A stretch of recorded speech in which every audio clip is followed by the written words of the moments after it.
3절 우리가 모든 나라 백성을 두려워하여 제단을 그 터에 세우고 그 위에서 아침 저녁으로 여호와께 번제를 드리며.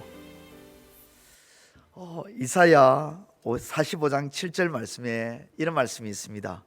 나는 빛도 짓고 어둠도 창조하며 나는 평안도 짓고 환난도 창조하나니 나는 여호와라. 이 모든 일들을 행하는 자니라 하였노라.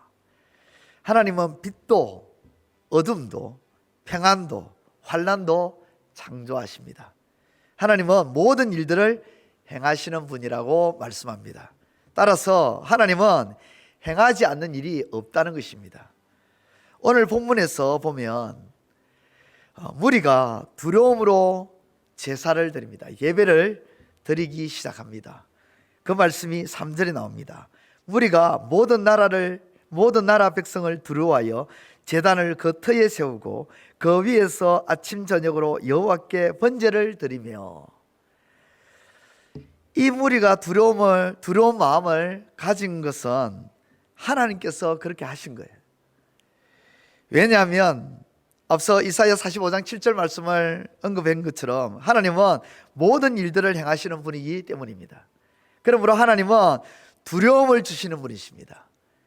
이 부분에 대해서도 예레미야 49장 5절도 증거합니다. 주 만군의 여호와의 말씀이니라. 보라, 내가 두려움을 내 사방에서 네게 오게 하리니. 내가 두려움을 사방에서 오게 한다. 하나님께서 두려움을 사방에서 오게 하시는 그런 일들을 예레미야 49장 5절에 그렇게 하신다고 말씀합니다. 따라서 하나님은 두려움을 주시는 분이시고 두려움을 오게 하시는 분입니다. 에스겔 30장 13절에도 주 여호와께서 이같이 말씀하셨느니라.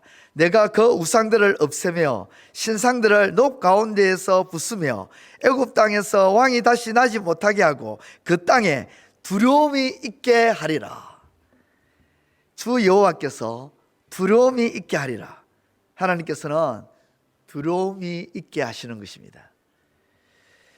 창세기 31장의 말씀에 보면 야곱이 어느 날 외삼촌 라반의 얼굴색이 싹 변하는 것을 발견하게 됩니다. 그 얼굴색, 외삼촌 라반의 얼굴색이 바뀌는 그 이유를 감지를 했죠. 그 이유는 이렇습니다. 라반의 아들들이 야곱을 보니까 하루하루 야곱의 재산이 늘어나는 거예요. 그걸 보니까 배가 아픈 겁니다. 시기가 일어납니다. 질투가 일어납니다. 그래서 아버지 라반에게 일러바칩니다. 뭐라고 일러바치냐면, 야곱이 이렇게 갑자기 재산이 늘어나고 부유하게 된 것은 아버지의 것을 교묘하게 속여서 빼앗아갔기 때문입니다. 그렇게 말을 하죠. 이 말을 들은 라반은 그 말이 일리가 있다 생각이 들어서 전처럼 자기의 조카 야곱을 전과 같이 대하지 않습니다. 이때 야곱은 전과 같이 대하지 않는 그 외삼촌 라반의 얼굴색이 변한 걸 알고 야곱은 두려움이 일어났습니다. 두려움이 일어났어요. 그 두려움으로 인해서 이 야곱은 자신의 아내와 그리고 자녀들 그리고 그의 모든 소유를 이끌고 어떻게 합니까? 급하게 도망치던 밧단 아람 외삼촌 집에서 하나님이 약속하신 가나안 땅 아버지 이삭의 집으로 향합니다. 31절 창세기 31장 31절에 보면 야곱이 라반에게 대답하여 이르되 내가 생각하기를 외삼촌의 딸들을 내게서 억지로 빼앗으리라 하여 두려워하였습니다. 나중에 외삼촌 라반이 왜 도망쳤느냐 물었더니 야곱이 외삼촌 라반에게 이렇게 말합니다. 내가 두려워서 도망을 쳤고 외삼촌이 두려워서 도망을 쳤고 두려워서 밧단 아람에서 나왔다, 그렇게 고백하는 것이죠. 그렇습니다. 야곱은 두려움으로 인해 밧단 아람에서 다시금 하나님이 아브라함과 이삭과 약속하신 가나안으로 돌아가는 결과가 되었습니다. 그렇습니다.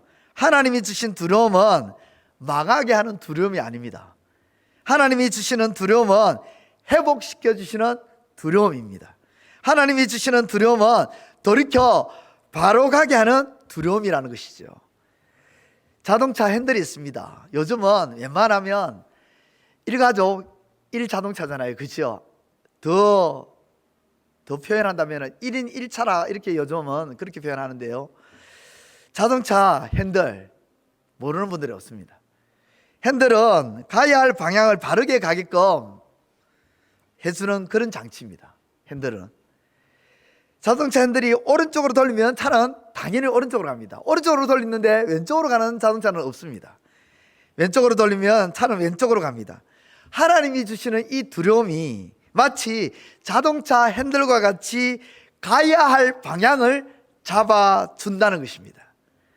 야곱이 어디로 가야 할지, 밧단 아람으로 가야 할지, 아니면 아버지 이삭의 집, 하나님이 약속하신 가나안 땅으로 가야 할지에 대해서 방향을 잡아주는 것이 결국 무엇이었느냐? 두려움이었습니다. 하나님이 주신 두려움이었습니다. 야곱이 이 두려움에 의해서 갈 방향을 제대로 잡았습니다.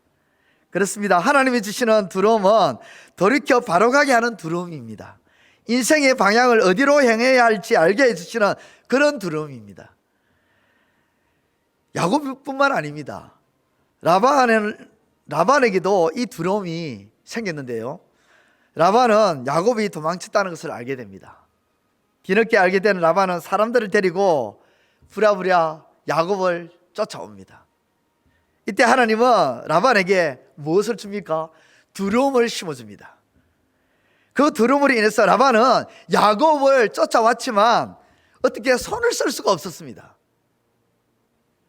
29절, 창세기 31장 29절에 보면 너를 해할 만한 능력이 내 손에 있으나 너희 아버지의 하나님이 어젯밤에 내게 말씀하시기를 너는 삼가 야곱에게 선악간에 말하지 말라 하셨느니라. 외삼촌 라반이 야곱을 쫓아와서 야곱을 딱 붙잡고 하는 말이 내가 너를 손 쓸 수 있는 능력이 내가 없는 것이 아니다. 충분히 손을 쓸 수 있는 능력도 있고 너를 어찌할 수 있는 힘도 있고 모든 것을 다 갖추었지만 내가 너희를 해를 끼치지 않을 것이다. 왜냐? 어젯밤에 너의 하나님 나를 찾아오셔서 선악간에 아무것도 행하지 말라고 나에게 말씀하셨기 때문이다. 무슨 말입니까? 하나님이 라반의 마음에 라반에게 두려움을 딱 심어줘 버린 거예요. 그러니까 그런 충분한 능력이 있는데도 불구하고 야곱을 손끝 하나 대지 못하는 겁니다. 야곱을 지키고 보호하셨다는 것입니다. 하나님이 라반에게 나타나셔서 경고하시고 두려움을 주심으로 야곱을 보호하시고 야곱을 지켜주신 거예요. 그렇습니다. 하나님이 두려움을 주십니다. 그러나 그 두려움은 야곱과 라반의 사실은 이 골육이잖아요. 혈육이잖아요. 그 골육 간에 일어날 어떤 상황을 막아주시고 또 모든 것을 아름답게 만들어주시는 결과가 되었습니다. 무엇이? 두려움이에요. 오늘 본문에서 하나님은 포로기한한 이스라엘에게도 두려움을 주셨는데 왜 두려움을 주셨느냐? 결과적으로 이 두려움은 선한 결과를 나타내는데 포로기한한 이스라엘 백성들을 예배자로 회복시키기 위해 두려움을 주셨다는 것입니다. 예배는 하나님과의 관계요 만남입니다. 예배는 하나님을 바라보는 것입니다. 예배는 하나님을 생각하고 기억하는 것입니다. 잊지 않는 것이죠. 다시 말해 두려움을 주셔서 이 포로기한한 이스라엘 백성들에게 두려움을 주셔서 하나님을 바라보게 하신 것입니다. 두려움을 주셔서 하나님을 찾게 하신 거예요. 두려움을 주셔서 하나님 앞에 나아가게 하신 것입니다.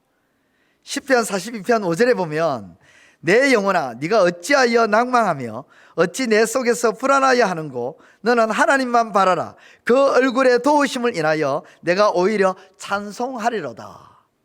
내 영혼아 네가 어찌하여 낭망하며 어찌하여 불안하여 하는고 너는 하나님만 바라라. 이 시편 42편의 저자는 두려움에 빠진 자신을 발견합니다. 그리고 그런 자신을 향해서 말합니다. 하나님만 바라라.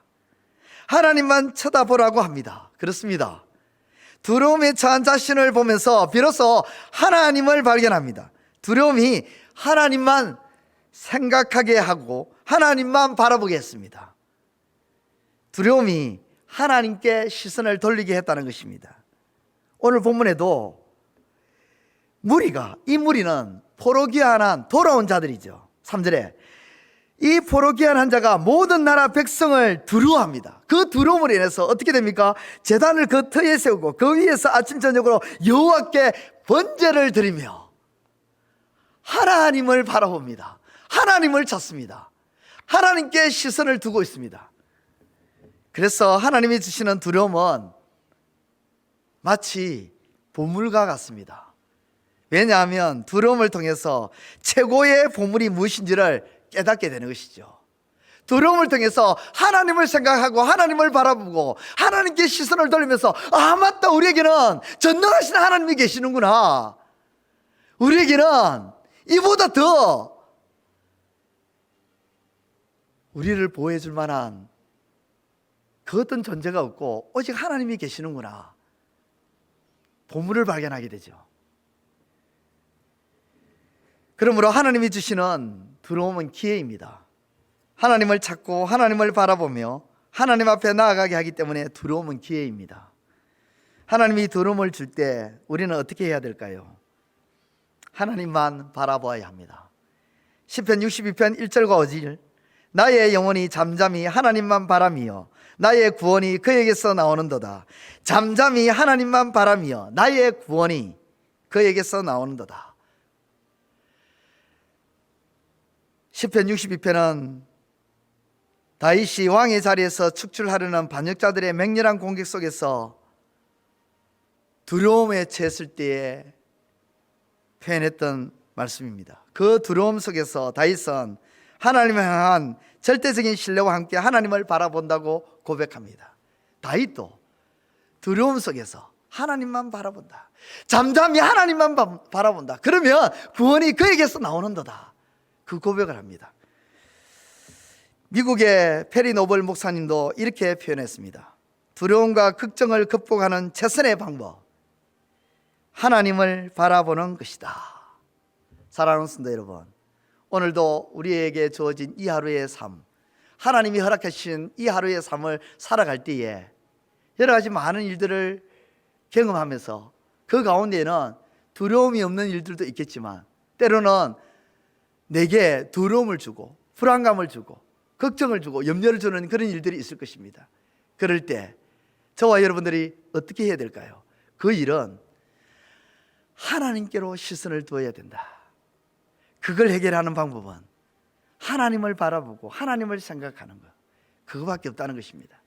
오늘도 주어진 이 하루의 삶 속에서 하나님만 바라보시는 저와 여러분들의 삶이 되시기를 우리 주님의 이름으로 축원드립니다. 기도드리겠습니다. 이제 오늘 받은 말씀으로 함께 기도하겠습니다. 하나님이 우리를 바로 세우고 회복시키며 선을 이루기 위해 두려움을 주신다는 사실을 깨닫게 하소서. 하나님께서 두려움을 주실 때 그것을 기회로 여겨 하나님을 바라보게 하시고 하나님께 시선을 두게 하소서. 함께 기도하겠습니다.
이제 오늘의 기도 제목을 가지고 합심하여 기도하도록 하겠습니다. 첫 번째 기도 제목입니다. 우리나라에 있는 가정들을 위해 기도합니다. 가정은 공동체의 시작입니다. 하지만 지금 개인의 자유, 돈, 이득의 문제 등으로 많은 가정들이 깨지고 있습니다. 주님, 이 땅의 가정들을 보호하소서. 주님의 역사하심으로 이 땅의 가정들이 회복되게 하옵소서. 함께 기도하겠습니다.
두 번째 기도 제목입니다.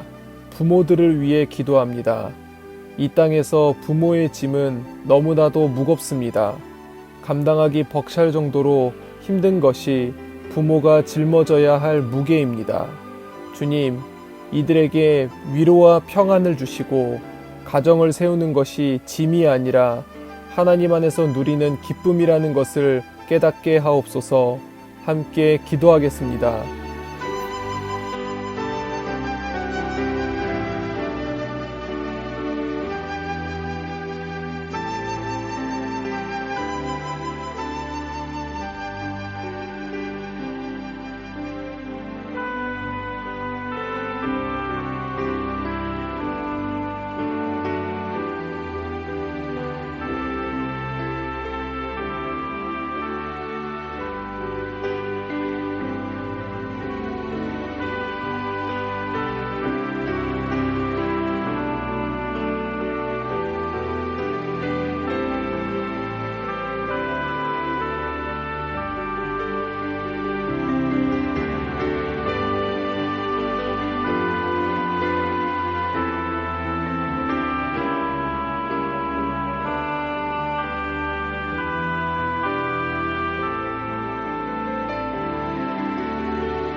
세 번째 기도 제목입니다. 자녀들을 위해 기도합니다. 우리나라에 있는 수많은 자녀들은 세상의 흐름과 불안한 가정 환경으로 인해 심한 고통 가운데 자라고 있습니다. 주님, 이 자녀들이 부모를 공경하는 마음을 가지게 하시고 가정으로부터 많은 사랑을 받을 수 있게 하소서. 함께 기도하겠습니다.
이제 개인의 기도 제목을 가지고 하나님 앞에 기도하시기 바랍니다.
수고하셨습니다.